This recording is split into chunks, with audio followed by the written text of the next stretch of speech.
Hey guys, it's Paul. And this is Louise, and welcome to Dami Mga Alam Podcast. And yeah, another episode, another successful, sana maging successful episode.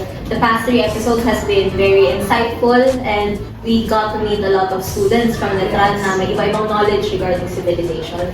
Yes, and for this episode, we will be focusing more about industrial age. So, do you have any idea ano ba yung ginagawa natin? Or ano ba yung mga na-invent during industrial age? Siguro, industrial age, I mean, it's somewhat close na kasi sa kung ano yung times natin ngayon. Yes. Medyo, ano na tayo ngayon, techy, tapos Yes. less smoke. Pero siguro I had like a gist regarding the trains, fuels, mga ganun. Ganun lang, gist lang. And I'm excited to get to know more about that. So, please welcome our guest. Let's call on Jazz and Dasa.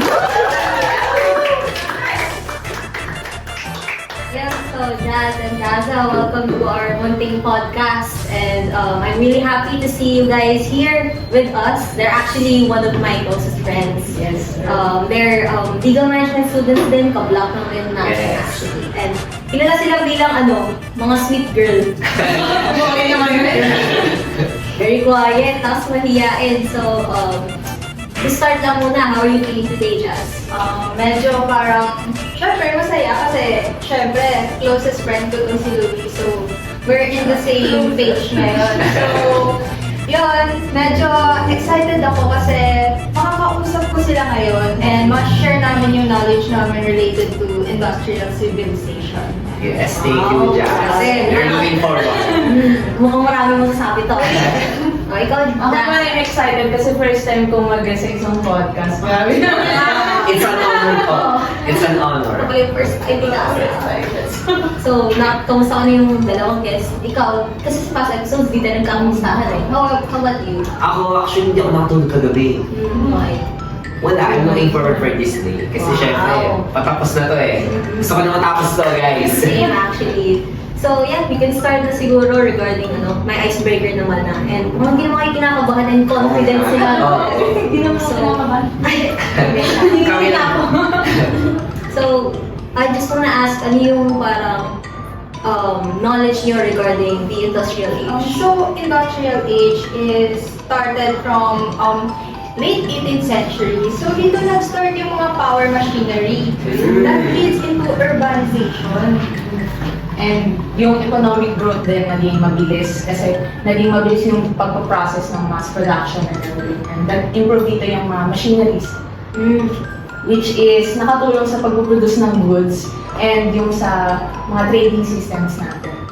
Yes, and I will add, dahil dito sa pag-evolve ng mga mass production, nagkaroon ng labor. So, napaka-beneficiary niya pagdating sa jobs ng mga tao back then. Dahil dito, nagkaroon sila ng hanap buhay dahil sa pagdami ng factories. So yung factories like, yung mga... Oo, so, nandun yung mga kapitalista. Basically, pumasok factories and mukhang may gusto i-add si Dasa. Hindi, dito rin nagsimula yung sa fuel production. Kasi di ba dati ang ginagamit lang natin sa woods or animal fats and coal, which is yung ginagamit natin sa mga trains before. And dito, gumamit na tayo ng oil for fuel, which is nagamit natin sa mga vehicles. Machineries, yun yung naging ginagamit nila. And then, for further improvements, nagamit dito sa mga airplanes for travel and sa mga pagte-trade sa mas malalayo or mas malawak na sakop natin. So hindi na lang basta barko yung trading nila ngayon. Yes, kaya naging malago yung globalization natin. Oh, kasi lumago na din yung mga At least, kapitalista. So it's another topic, pero hindi tayo nililis dyan. So, what can you say about, may questions ka ba? Siguro lang, since we are now in modern times, so sabi nga ninyo na we use fuel now, ano masasabi ninyo na, syempre, jeepneys are the ones who most commonly use fuel, di ba? Syempre, and yung effect nito sa environment natin. What are your standards about there? I mean, yung stance ninyo and yung, ano ba yung point of view nyo as a legal management student? Parang okay lang ba? Or dapat ba palitan na? Or, I wanna know. Ayusin niyo ba? Makancel kayo. Wait, no, for my stand, Ah. based sa stand ko lang. So, huwag niyo ako ikatin. Disclaimer. For me kasi sobrang hirap yung transition na gano'n. Kasi di ba, Yes. Filipinos like us, jeepneys are part of our tradition. So Yes. parang sobrang hirap if magta-transition agad. Maraming mawawala ng trabaho. Like, alam niyo yun, may feel ko lang, yung transition na yun is makaka-apekto in our country. Like, tingnan nyo nga, may mga times na nagkakaroon ng parang, ang tawag doon, yung protesta, strike. Strike. Yes, strike. Jeepney strike. Mostly talaga naapektuhan nito yung mga jeepney drivers. Kaya for me, sobrang hirap if magta-transition agad tayo sa modernization. So akin, say ko lang doon, sana hindi ako Ay, Hindi yan, hindi yan. Okay lang siya ituloy, pero kailangan natin ng disiplina when it comes to it. Yes. At saka, yung, kasi lumalago na yung economy natin, yung nagmo-modernize na tayo. So malaki yung contribution ng mga transportations sa araw-araw natin doon. Ako, for example, as a Nakalog girl, di ba? Malaking bagay yung mga transportation. Siguro for me na lang, makikiadd na lang ako sa opinion nila.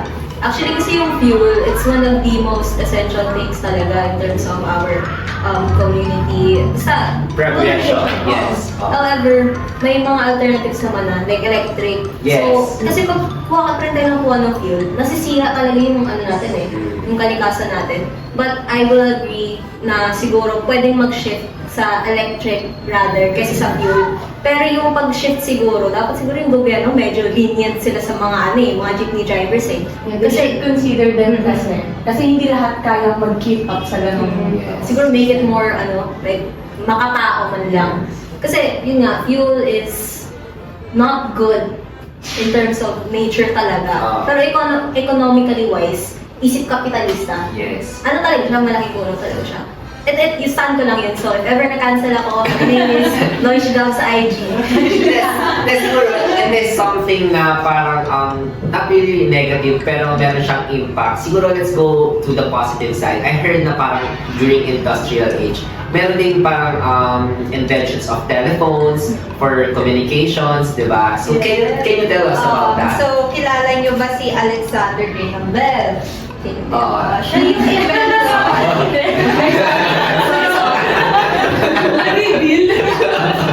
Okay, so siya yung first inventor ng telephone. So dahil sa kanya, lumiit ang mundo. Kasi nagkaroon tayo ng communication kahit saang parte ng mundo. Kasi nga, di ba dati, yung mode of communication natin, sulat-sulat lang. So it takes time bago nila makuha yung nais natin parating. Message. Yes, dahil sa telephone, lumawak yung communication natin. So accessible na siya para sa lahat. Baka may example siya. May example?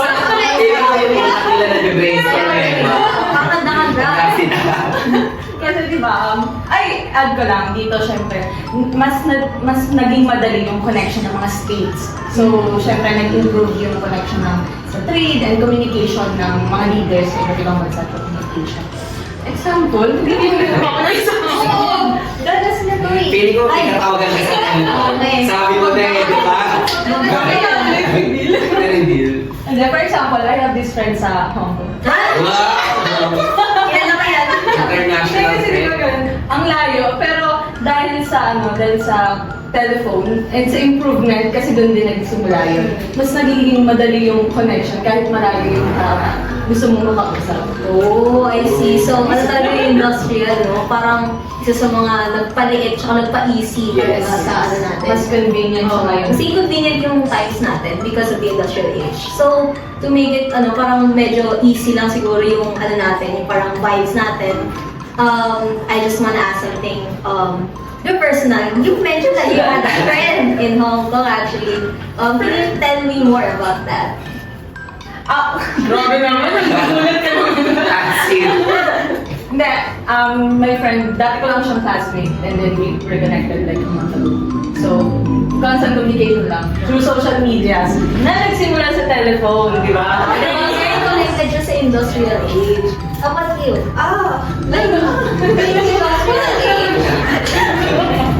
Like industrial age na nag-e-evolve, mag-e-evolve din ako. wow! Grabe talaga. So, ito yung mga examples ng industrial age, exhibit A, exhibit B. Ito, telephone, ito naman, evolving. Parang hindi sila shy girl, no? Parang Joke lang pala yun. outgoing. Joke lang yung sweet girl. Napaka-outgoing na nung ako. So, ikaw, may mga questions ka regarding? Wala naman na. So far, na-answer naman na rin yung mga dapat nating malaman. And I think it really, yung during industrial age, it helps us and develop our society as well, di ba? So parang yung mga invention nila and creation, talaga nagagamit natin up until to this day. One of the biggest turning points siguro in human history actually, kasi talagang gamit na gamit pa rin natin hanggang ngayon. And yeah, thank you for your insights regarding Thank you. that Nag-enjoy civilization. kami. Sobrang nag-enjoy ako sa episode na to. Ang sarap yung pagtripan. Siyempre, before natin i-end, we just wanted to thank again the Motosiklo for having us here today. And thank you sa isang masarap na kwentuhan at may kape. This place is very comfortable and talagang gustong-gusto namin yung mga flavors ng coffee nila. Right, girls? Yes. The vibe is vibing. Very Yes. Iris. And aesthetic. So, kung gusto niyo ng ganyang vibes, come here in Motosiklo Cafe. They're more than welcome to invite you and have you stay here at their place. So, yun, let's wrap this up. Thank you for your insights regarding industrial age. Thank you din, Porter, for Thank your you. insightful na Yes. mga questions regarding that one. And thank you for me. Thank you, partner. Thank you. Anyways, so yun, let's wrap this one up. Once again, my name is Louise. And I'm Paul. And thank you This for is watching. Dami Muna